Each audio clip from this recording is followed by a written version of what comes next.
Hello বন্ধুরা, সবাই কেমন আছো? আশা করি সবাই অনেক ভালোই আছো আর আমিও ভালো আছি। শিলিগুড়ি থেকে রওনা দিয়েছি ভুটানের উদ্দেশ্যে, আর এখন আমরা পৌঁছে গিয়েছি জয়গাঁওতে।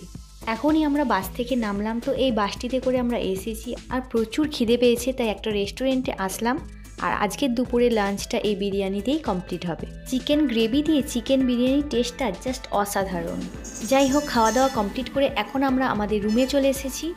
জয়গাঁও লোকাল মার্কেটের মধ্যেই এই স্টে হোটেলটি, আর রুমের ভিউটাও তোমাদের সাথে আমি শেয়ার করছি। বেশ একটা পরিষ্কার পরিচ্ছন্ন রুম, আর এই যে বেড, আর তার সাথে অ্যাটাচ বাথরুমও রয়েছে। আর এই যে এখানে টিভি, যেটা কিন্তু আমাদের প্রয়োজন পড়বে না, কারণ জানালা দিয়ে এত সুন্দর একটা ভিউ। জানালার পর্দা সরালেই জানালার সোজা রয়েছে এত সুন্দর একটি পুজো মণ্ডপ। আর আমরা রয়েছি কিন্তু সেকেন্ড ফ্লোরে। এখন ঠিক সন্ধ্যা 8টা। তো আমরা ফ্রেশ হয়ে বেরিয়ে পড়েছি এই লোকাল মার্কেটটা ঘুরে দেখার জন্য। তো চলো বন্ধুরা, ঘুরে দেখি একটু আশেপাশে কি আছে না আছে, আর তার সাথে পুজো মণ্ডপটিও পরিদর্শন করা যাবে। এখানকার ওয়েদারটা একটু চেঞ্জেস লাগছে, বেশ মনোরম, খুব ঠান্ডাও না আর না খুব গরম। যাই হোক, পুজো মণ্ডপটি এত সুন্দর করে সাজিয়েছে, এটা ঘুরে না দেখলে একটা বড় কিছু মিস করে যাব। চলো তাহলে ঘুরে দেখা যাক। মণ্ডপের বাইরের থেকে ভেতরটা আরও সুন্দর লাগছে, আর তার সাথে আলোর কিন্তু কারুকার্যও রয়েছে। আর তার থেকেও চমকপ্রদ হলো বাঁশ এবং বেত দিয়ে বানানো নানান কারুকার্য দ্বারা পুরো পুজো মণ্ডপটি কিন্তু সজ্জিত করা হয়েছে।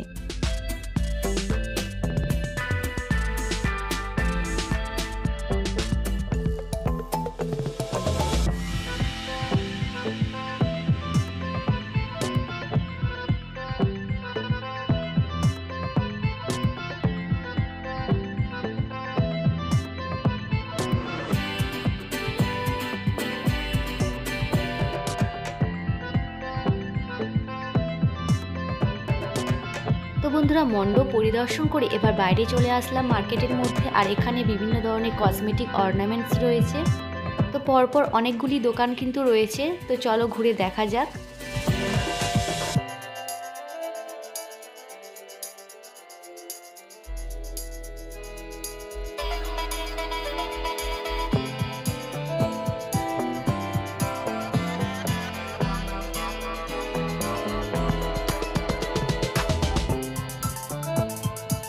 রাস্তার দুই পাশে নানান জিনিসের প্রচুর দোকান রয়েছে। তবে কিছু কিছু জিনিসপত্রের দাম আমার কাছে একটু বেশিই মনে হচ্ছিল, তাই আমি আর কিছু কিনলাম না। হ্যাঁ, তবে ফুচকা খেয়েছি। অনেকটা সময় কিন্তু আমরা হেঁটে হেঁটে মার্কেটটি ঘুরলাম। এবার কিন্তু বেশ ক্লান্তি বোধ হচ্ছে, তাই আর বেশি দেরি না করে কিন্তু আমরা রুমে ফিরে যাচ্ছি। গুড নাইট, দেখা হচ্ছে আবার সকালে। গুড মর্নিং ফ্রেন্ডস, এখন সকাল 6টা, আর আমরা চেক আউট করে হোটেল থেকে এখন বেরিয়ে পড়েছি। চারিপাশটা বেশ নিস্তব্ধ, কিছু মানুষজন মর্নিং ওয়াকে বেরিয়েছে। রাস্তায় বেশি ভিড়ভাট্টা নেই। তবে বন্ধুরা, জয়গাঁও জায়গাটি আমার খুব একটা ভালো লাগলো না। রাস্তাঘাট এত অপরিষ্কার আর অপরিচ্ছন্ন। এটা ভুটানের প্রবেশদ্বার। ফাইনালি আমরা চলে এসেছি ভুটানে। তবে ভিডিও অ্যালাউ না, তাই প্রবেশপথের বাকিটা দেখাতে পারলাম না। ভোটার আইডেন্টি কার্ড দেখিয়ে প্রবেশ করলাম ভুটানে। প্রবেশদ্বারের ওই পারে জয়গাঁও ছিল বেশ অপরিচ্ছন্ন অপরিষ্কার, আর প্রবেশদ্বারের এই পাশে ভুটান একদম পরিষ্কার পরিচ্ছন্ন ঝকঝকে রাস্তাঘাট। এই যে পেডেস্ট্রিয়ান টার্মিনাল, তো এখান থেকেই কিন্তু আমরা আসলাম। এটাই প্রবেশপথ ছিল আমাদের। এমন মনে হচ্ছে যে কয়েক পা আগেই ছিল একরকম, আর কয়েক পা পেরিয়ে এসে আর একরকম। যাই হোক, Bhutan is very neat and clean. ভেহিকেলসের রাস্তাও কিন্তু আছে। আমরা যেহেতু হেঁটে প্রবেশ করেছি, তাই আমরা এখান দিয়ে আসলাম। প্রবেশপথের জন্য কোনো মূল্য নির্ধারিত নয়, তবে রুলস আছে যে আমরা 1 কিলোমিটার ঘুরতে পারবো। তো এখন আমরা একটা ট্যাক্সি ভাড়া করে যাত্রা শুরু করি। একদিন मतलब जो 1 किलोमीटर के अंदर जो हम जा सकते हैं ना।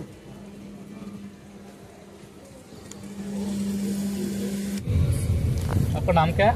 दवा। क्या कही आपका? তবে যারা কয়েকদিনের জন্য ভুটান ট্রিপে আসবেন, তাদেরকে SDA পে করতে হবে পার নাইট 1200 টাকা।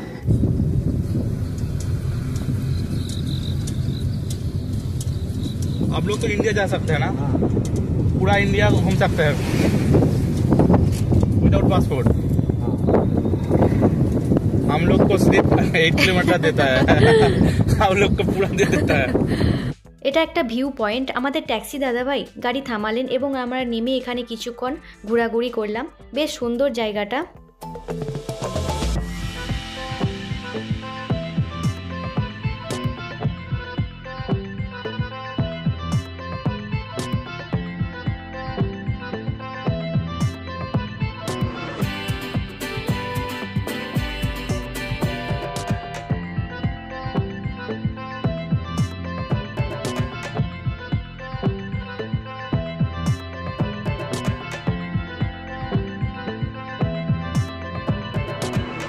এখন আমরা আসলাম একটি মনেস্ট্রিতে। চারিপাশটা বেশ নিস্তব্ধ আর নিরিবিলি। পুরো মনেস্ট্রির চারিপাশটাই কিন্তু আমরা ঘুরে দেখব আর তোমাদেরকেও দেখাবো। এখন একটু হেঁটে এগিয়ে যেতে হবে। এই মনেস্ট্রিটার নাম হলো গুম্ফা মনেস্ট্রি।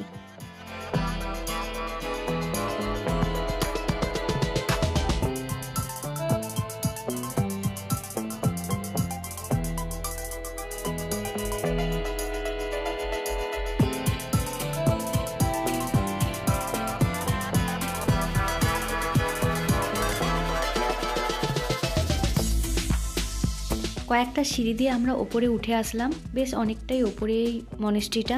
তো আমরা যেহেতু অনেকটা সকাল সকাল বেরিয়েছি, এই যে এখন বাজে 7:50, তো এখনও কিন্তু প্রে হয়নি। তো বেশ ভালোই হয়েছে, একদিকে আমরা প্রার্থনাটাও দেখতে পাবো।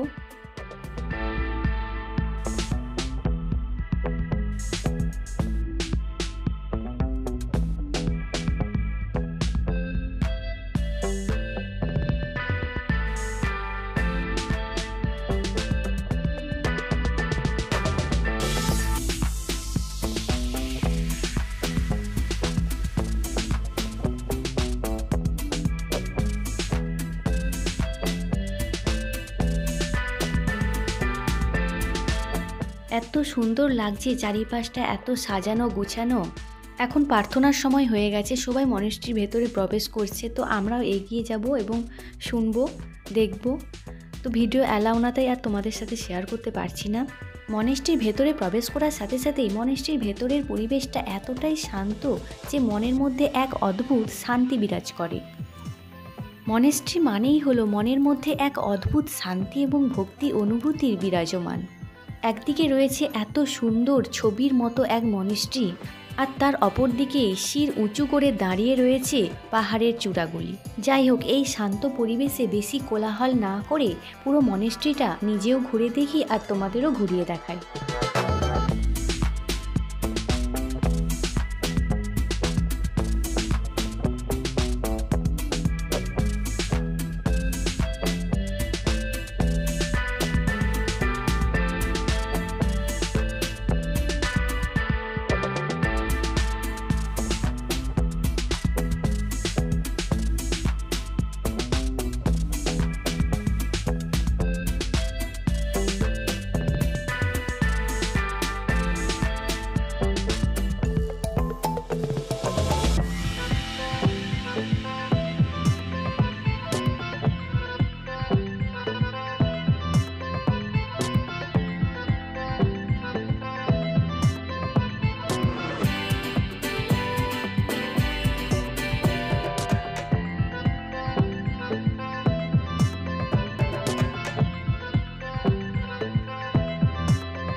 আমাদের প্রতিবেশী দেশ ভুটান থেকে নিজেদের দেশকে দেখতে কতটাই না সুন্দর লাগছে।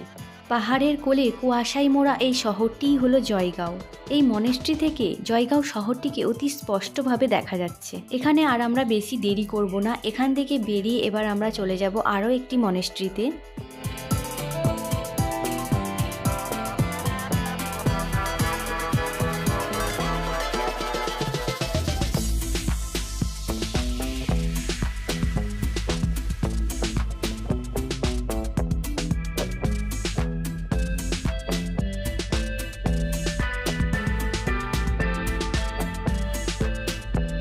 মনোমুগ্ধ হয়ে দাঁড়িয়ে পড়লাম, কি অপূর্ব দৃশ্য। পাহাড়গুলি নিজেদের শির উঁচু করে পরপর সারিবদ্ধভাবে দাঁড়িয়ে রয়েছে। নিচে ওই শহরটি ভারতের হলেও পাহাড়গুলি কিন্তু ভুটানের।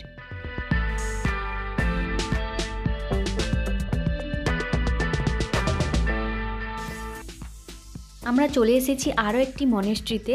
এটা নাকি সবচেয়ে পুরানো একটি মনেস্ট্রি, নাম হলো পার্লেন তাসি ছোলিং সেড্রা। তো এই মনেস্ট্রিতে প্রবেশ করার জন্য কিন্তু আমাদের প্রবেশ মূল্য নিয়েছে 50 টাকা করে।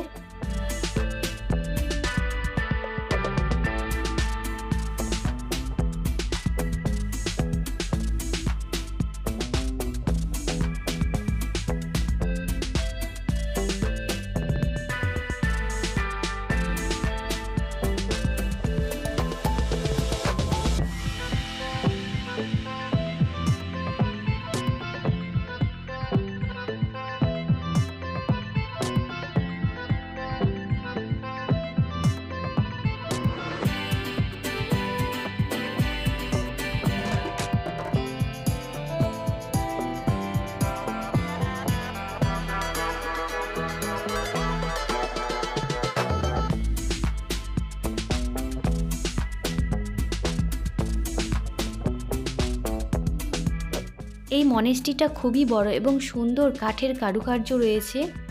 তবে এই মনেস্ট্রিটার গেট কিন্তু এখনও বন্ধ রয়েছে। না কোনো গুরু, না কোনো শিষ্য বা ছাত্র, তাই সেরকমভাবে আমরা কাউকে এখানে দেখতে পাচ্ছি না।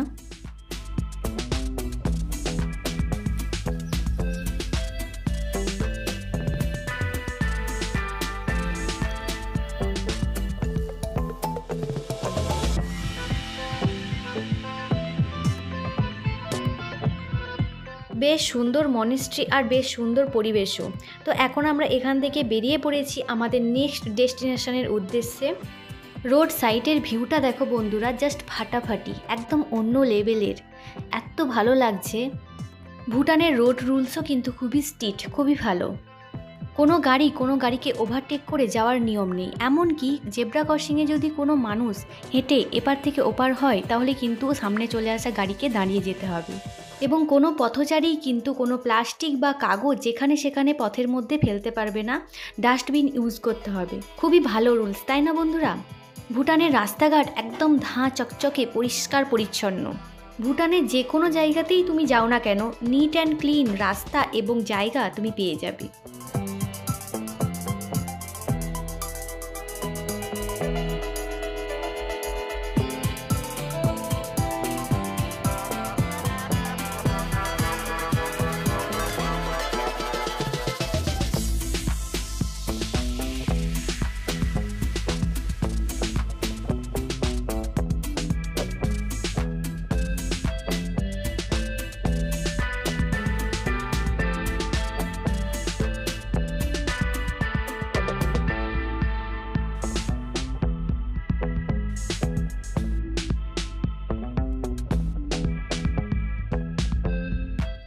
আমরা চলে এসেছি এখন একটা অত্যন্ত সুন্দর জায়গা, আমুচু সাসপেনশন ব্রিজ। এত সুন্দর জায়গা, এত সুন্দর পরিবেশ আর প্রকৃতি, আমি তো প্রথমে গাড়ি থেকে নেমে মুগ্ধ হয়ে চারিপাশটা দেখছিলাম। আর এই যে ব্রিজের নিচ দিয়ে বয়ে যাচ্ছে খরস্রোতা তোরসা নদী, আর এই কালারফুল ব্রিজ, সব মিলিয়ে মিশিয়ে এখানকার সৌন্দর্য যেন এক অপরূপ সৌন্দর্য। নদীর এপার থেকে ওপার বহুদূর বিস্তৃত এই ব্রিজ, আর পায়ের তলার দিকে তাকালে বয়ে যাচ্ছে তোরসা নদীর খরস্রোতা জলধারা। আর এই ব্রিজের পাশেই রয়েছে গাড়ি যাতায়াতের ব্রিজ। এত এনজয় করছি, এত ভালো লাগছে যে ভাষায় বলে বোঝানো সম্ভব নয়। ব্রিজের ওপর দিয়ে হেঁটে আমরা ব্রিজের মাঝ বরাবর চলে এসেছি। প্রথমটা তো বেশ ভয় লাগছিল, কারণ এটা হ্যাঙ্গিং ব্রিজ, দুলছে প্রচণ্ড। আর ব্রিজের মাঝখান থেকে চারিপাশের ভিউটা দেখো কতটা সুন্দর। খরস্রোতা তোরসা নদীতে জল এখন অনেকটাই কম, তবে জল কম হলে কি হবে, নদীর জলের গর্জন অনেক বেশি।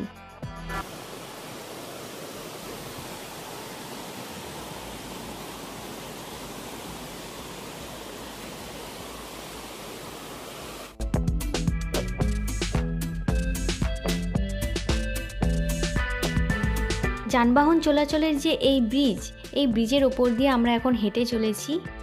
আর ব্রিজের ওপর দিয়ে নিচের ভিউটা দেখো।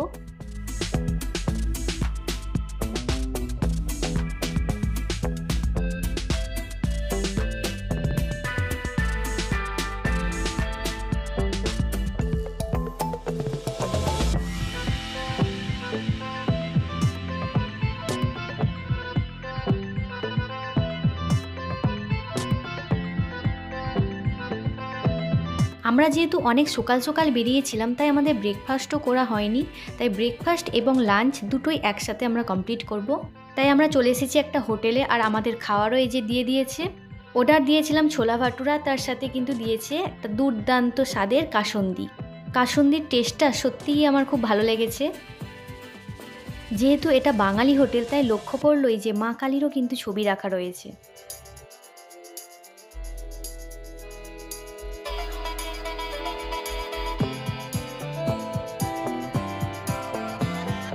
তো আমরা খাওয়া দাওয়া কমপ্লিট করে চলে এলাম আরও একটা মনেস্ট্রি ঘুরে দেখার জন্য। এই মনেস্ট্রিটা ভুটানের প্রবেশদ্বারের কাছাকাছি অবস্থিত। তো এটাও নাকি একটা ওল্ডেস্ট মনেস্ট্রি।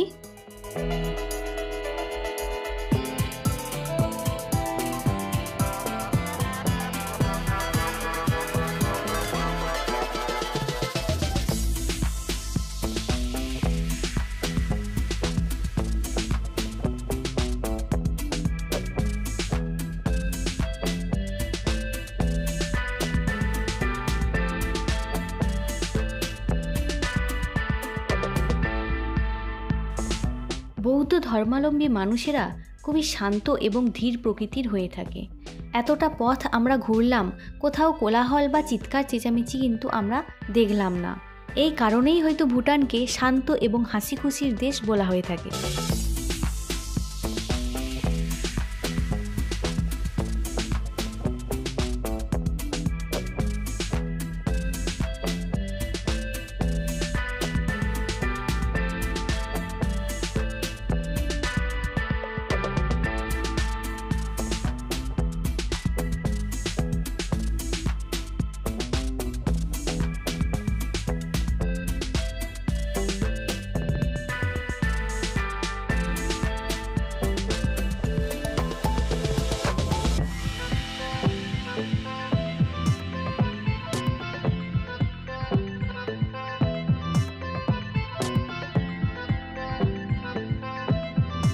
মনেস্ট্রি দর্শন করে আমরা এখন বেরিয়ে এসেছি। আমাদের ভুটান ট্রিপ এখানেই কমপ্লিট। এই যে সামনেই আমাদের ভুটানের এক্সিট গেট। আমাদের ড্রাইভার দাদা আমাদেরকে 1 কিলোমিটারের জায়গায় 3 কিলোমিটার ঘুরিয়েছে। এখন দুপুর পেরিয়ে গেছে আর বিকেলে আমাদের ফেরার ট্রেন রয়েছে, তাই ড্রাইভার দাদাকে থ্যাঙ্কস এবং বাই বাই জানিয়ে আমরা এখান থেকে বেরিয়ে যাচ্ছি। ভুটানের বর্ডার পেরিয়ে এখন আমরা চলে এসেছি ভারতে, আর রাস্তাঘাটের অপরিচ্ছন্নতাও তার প্রমাণ দিয়ে দেয়। নিজেদের দেশকে ছোট করছি না, তবে ভুটান সত্যিই পরিষ্কার সুদর্শন দেশ।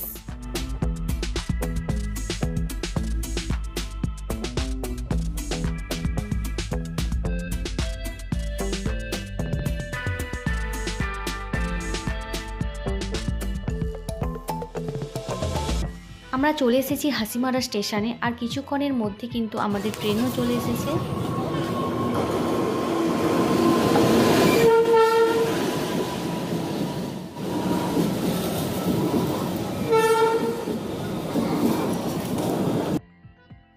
তো বন্ধুরা, কেমন লাগলো আমাদের এই ভুটান ট্রিপ, আর কেমন লাগলো আমাদের এই ছোট্ট প্রতিবেশী রাষ্ট্র ভুটানকে, তা কমেন্টে কিন্তু অবশ্যই জানিও।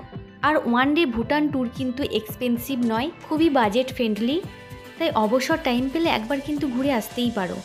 তো ফ্রেন্ডস, এখন আমরা ট্রেনে উঠছি আর টাটা বাই বাই জানিয়ে বিদায় নিচ্ছি। দেখা হচ্ছে আবারও নতুন এক ভিডিও নিয়ে।